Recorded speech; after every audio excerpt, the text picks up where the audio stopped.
Hello friends, welcome to the technical market ways channel.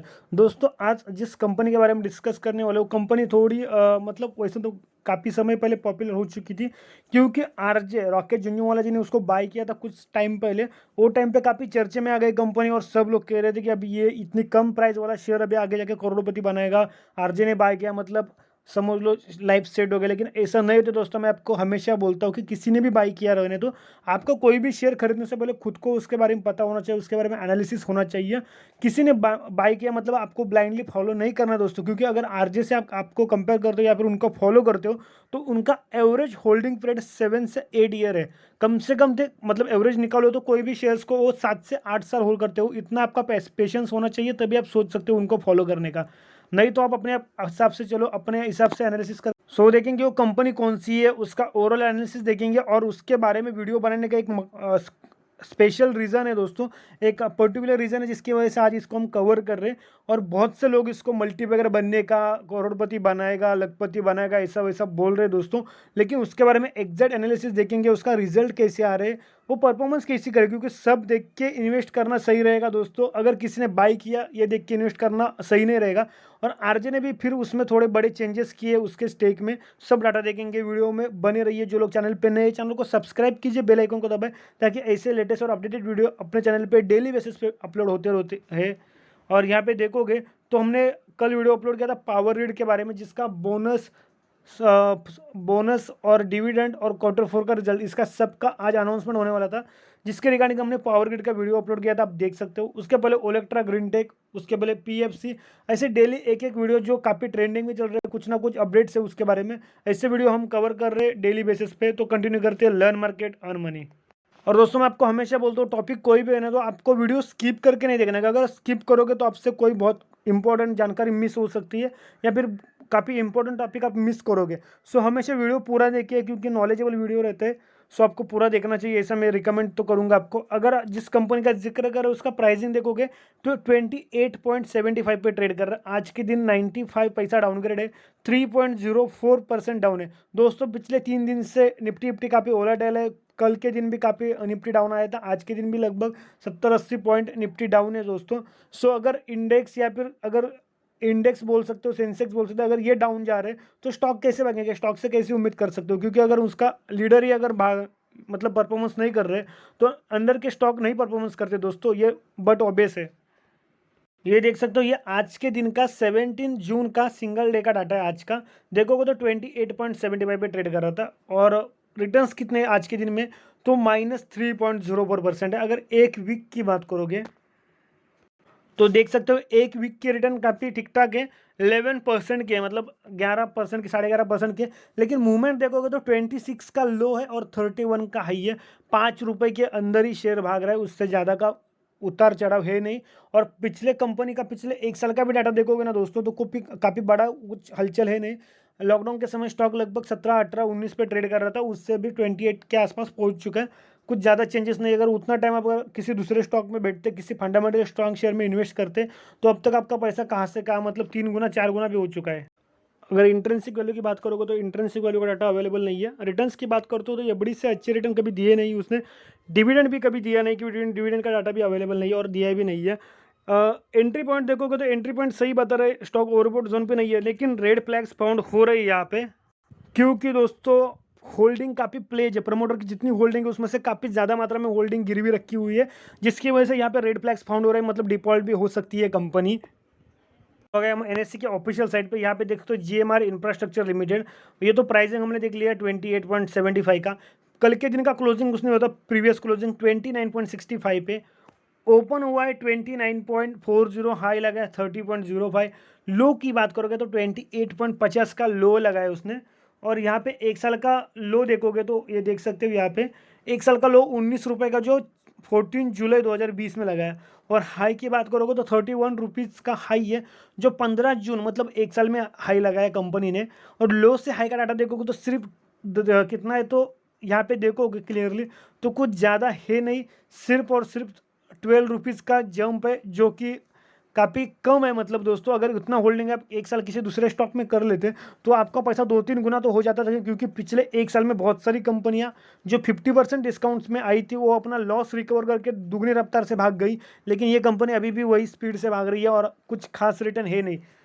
आज के दिन का क्वांटिटी देखो कितना ट्रेड हुआ है, टोटल क्वांटिटी तो 4 करोड़ 11,10,436, उसमें से डिलीवरेबल क्वांटिटी 18,46,434।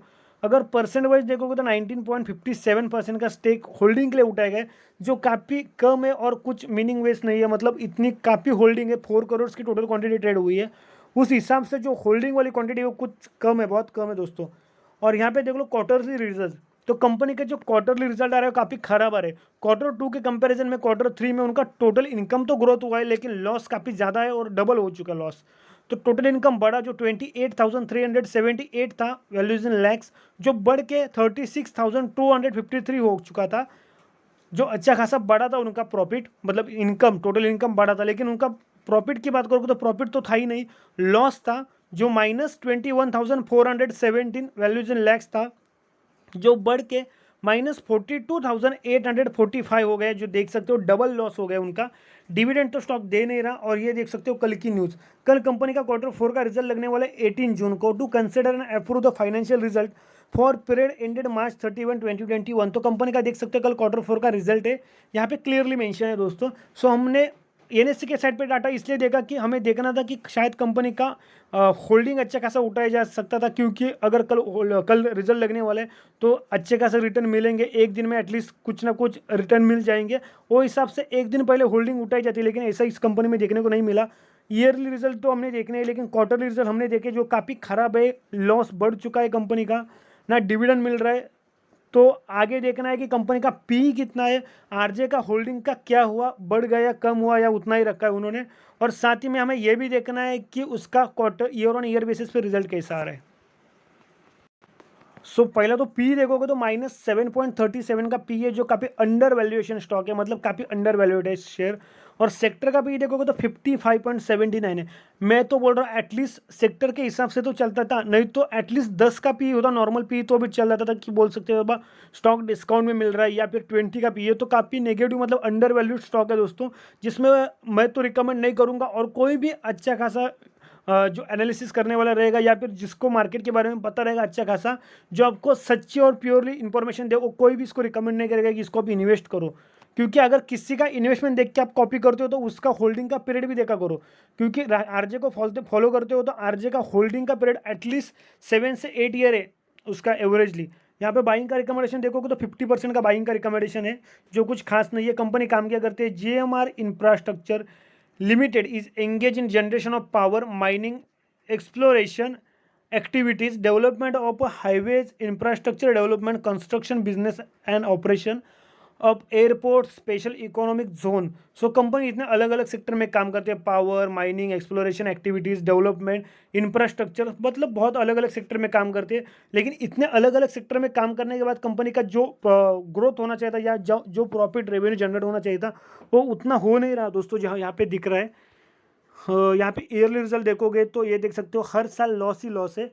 वैल्यूज 1000 करोड़ में है, लेकिन लॉस दिख रहा है। यहाँ पे रेवेन्यू लाइट ब्लू कलर में और डार्क ब्लू कलर में प्रॉफिट है, जो यहाँ पे शो ही नहीं है। डार्क रेड कलर में शो हो रहा है यहाँ पे लॉस, जो 2017 के कंपैरिजन में 2018 में बढ़ चुका, 18 के कंपैरिजन में 2020 में और ज़्यादा बढ़ा, और 2019 के कंपैरिजन में 2020 में लॉस कम हुआ है, लेकिन अभी भी 2017 और 18 के कंपैरिजन में ज़्यादा ही है।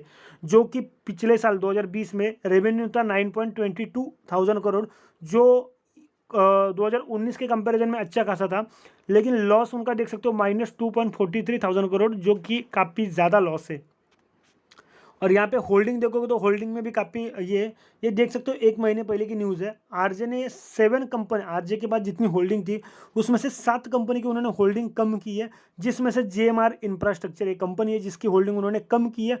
और वो होल्डिंग अभी लगभग 1% के भी अंदर है, या फिर है भी या नहीं उसको वो भी कंफर्म नहीं है, लेकिन आरजे ने अपनी होल्डिंग कम की है। और एक बात आपको बोल दूँ, जब आरजे ने इस कंपनी में इन्वेस्ट किया था तो जब इन्वेस्ट किया था तो काफ़ी बड़ी मात्रा में इन्वेस्टमेंट नहीं था उनका। इन्वेस्टमेंट का अगर अमाउंट देखोगे तो लगभग 100 करोड़ के भी अंदर था, और आरजे के लिए 100 करोड़ काफ़ी बड़ी बात नहीं है दोस्तों, क्योंकि विथ कंपेयर देखोगे उनका बाकी कंपनी में इन्वेस्टमेंट लगभग, आप टाटा मोटर का देखोगे तो 1400-1500 करोड़ का इन्वेस्टमेंट है, एनसीसी में 400-500 करोड़ का इन्वेस्टमेंट है। तो वो हिसाब से इस कंपनी में उनका होल्डिंग जो इन्वेस्टमेंट था वो 15-20 करोड़ था, जो काफ़ी कम था दोस्तों। लेकिन उनका वो होल्डिंग देख के बहुत से लोगों ने इसको बाय किया था। अगर वो टाइम पे आपने ये नहीं देखा कि आरजे का टोटल इन्वेस्टमेंट कितना है, अमाउंट कितना है, वो नहीं देखा आपने, सिर्फ इन्वेस्टमेंट देख के बाय किया। यहाँ पे देखोगे अगर होल्डिंग, तो ये देख सकते हो कितनी बड़ी मात्रा में, जो येलो कलर में दिख रहा है ये गिरवी शेयर है। तो ये लेटेस्ट वाली होल्डिंग है 62.60%, 61%, जिसमें से उनके पास गिरवी शेयर कितने हैं तो 45.56% के शेयर गिरवी रखे हुए हैं, और 17.05% के शेयर नॉन गिरवी है प्रमोटर के, जो काफ़ी ज़्यादा मात्रा में डिफॉल्ट का चांस बताते हैं। म्यूचुअल फंड ने अपनी होल्डिंग बढ़ा ली है, जो 0.46% थी अभी 1.72% है, जो लगभग यहाँ पे 1% से भी ज़्यादा की बढ़ चुकी है। डोमेस्टिक वालों की होल्डिंग देखोगे तो एज इट इज़ है पिछले 2 क्वार्टर से। फॉरेन वालों ने अपना होल्डिंग यहाँ पे बढ़ा लिया है, जो 23.75% है, जो पहला 21.66% था, विथ कंपेयर 2% के आसपास होल्डिंग बढ़ चुकी है।